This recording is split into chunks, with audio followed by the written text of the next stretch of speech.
So one of the first classes we had of like this log period, we were talking about rhetoric and how Shakespeare was warning us about how that can be used to like shape realities. You know, he called it the persuasive lie.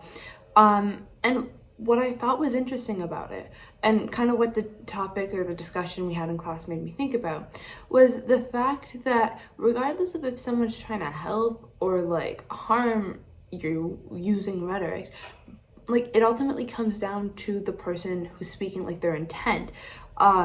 They can use rhetoric to help explain something, you know, show you the light, you know, whatever.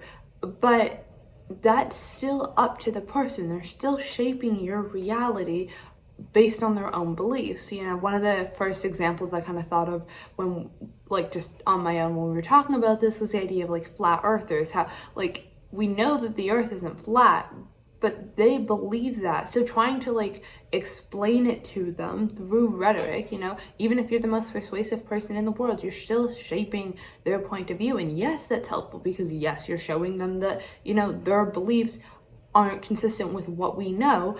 You're still shaping their reality, and it ultimately comes down to the power of the speaker to do that. And I think because it comes down to the speaker, and because we can't tell the difference between, you know, reality versus, say, somebody just trying to convince you of something, because we can't tell the difference between that, it shapes our opinions, it shapes our views, and that, you know, manipulation of someone's thoughts in and of itself is really dangerous. We saw it in Shakespeare's time with the courtiers who would lie to get to the top of the social echelon, and then we can see it now with like conspiracy theories, people, you know, believing these wild things based on just the words of somebody else, and how dangerous that can be for our reality. I mean, I think about like Trump and Stop the Steal. No, he lost the election, but through just convincing people, he was able to start a riot in like a whole country. Like, rhetoric can be dangerous, even if it is used to help someone, because it ultimately comes down to the person's intent, and we can't tell the difference, so we can't tell whether or not we're being manipulated. So one of the things I wanted to talk about in this log was whether or not seeing, you know, dark, twisted, violent pieces would help to release some similar tendencies that reside within us as sort of a catharsis moment. We were sort of talking about this, you know, through connection with our Toad, and how he had written, you know, The Spurts of Blood, a very dark and twisted piece in an attempt to get people who watched his play to release those emotions. And I'm not 100% sure what his stance on like the topic was, but based on that play he had written, it seemed to me that it was more about like that these pieces could help release the sort of energy within people. But regardless of his opinion, you know, whether or not I actually understood it properly, my opinion about the topic is like on both sides of the spectrum, I disagree.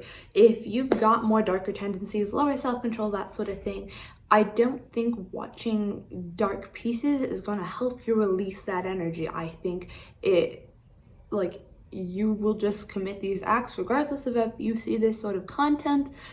But on the other side of the spectrum, for those, you know, who have higher self-control, you know, don't have these darker tendencies as much, because I do think they reside in everybody, but, you know, there are definitely people who are better at, you know, suppressing them. For those sorts of people, I don't think watching, these dark pieces is a moment of catharsis for them. In fact, I think it just simply repulses them. And yes, it's a good way to stop people from doing it, but the idea that it like releases these darker tendencies, I disagree with. I think people just more like suppress them, and some are better at doing that than others. And this is kind of why I disagree with this statement, because on either end, you've either got some people who are going to commit these acts regardless of what they're watching, and hence, you know, these pieces like that are dark and twisted aren't helping to actually release their energies because they're still committing these acts. Or on the other side, you've got people who are just like suppressing these tendencies, and they're not acting on them because they got a little bit more self-control, a little less darker tendencies within them. And so for these people as well, the shows, the pieces that are dark, aren't actually cathartic for them either, which is why I think regardless of how you look at this, you know, watching dark, twisted pieces does not help either group to help release, to have a moment of catharsis with these tendencies.